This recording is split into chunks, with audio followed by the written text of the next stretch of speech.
സംസ്ഥാനത്തെ സ്വകാര്യ KSRTC ബസ്സുകളിൽ ഡ്രൈവർമാരെ നിരീക്ഷിക്കാൻ ക്യാമറ ഘടിപ്പിക്കും.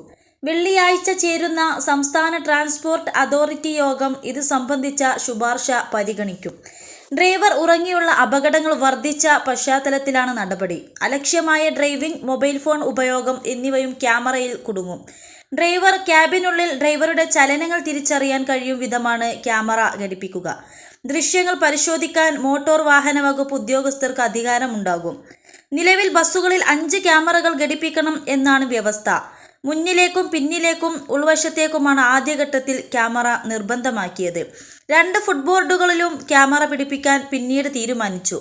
അന്തർ സംസ്ഥാന സർവീസുകൾക്ക് ഉപയോഗിക്കുന്ന ഓൾ ഇന്ത്യ ടൂറിസ്റ്റ് പെർമിറ്റ് വാഹനങ്ങൾക്കും പുതിയ ഭേദഗതി ബാധകമാണ്.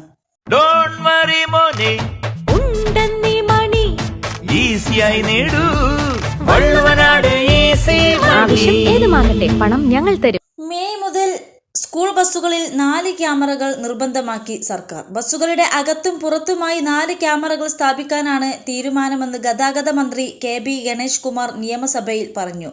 മെയ് മാസത്തിൽ ഫിറ്റ്നസ് പരിശോധനയ്ക്കായി സ്കൂൾ ബസ്സുകൾ കൊണ്ടുവരുമ്പോൾ ക്യാമറകൾ നിർബന്ധമായും സ്ഥാപിക്കണമെന്നും മന്ത്രി അറിയിച്ചു. കേന്ദ്രത്തിന്റെ ഗതാഗത നിയമ പരിഷ്കാരങ്ങൾ സംസ്ഥാനത്ത് കണ്ണടച്ച് നടപ്പാക്കില്ലെന്നും മന്ത്രി പറഞ്ഞു. നമ്പർ പ്ലേറ്റ് മാറ്റുന്ന ഭേദഗതി ചില കുത്തക കമ്പനികൾക്ക് വേണ്ടിയാണെന്നും ഗണേഷ് കുമാർ ആരോപിച്ചു. 21 ലക്ഷത്തോളം സന്തുഷ്ടരായ ഉപഭോക്താക്കളും 2 ലക്ഷത്തോളം തിമിര ശസ്ത്രക്രിയകളും പൂർത്തിയാക്കിയ മലബാറിലെ ഏക കണ്ണാശുപത്രി Al Salama eye hospital, hospital road, Perinthalmanna.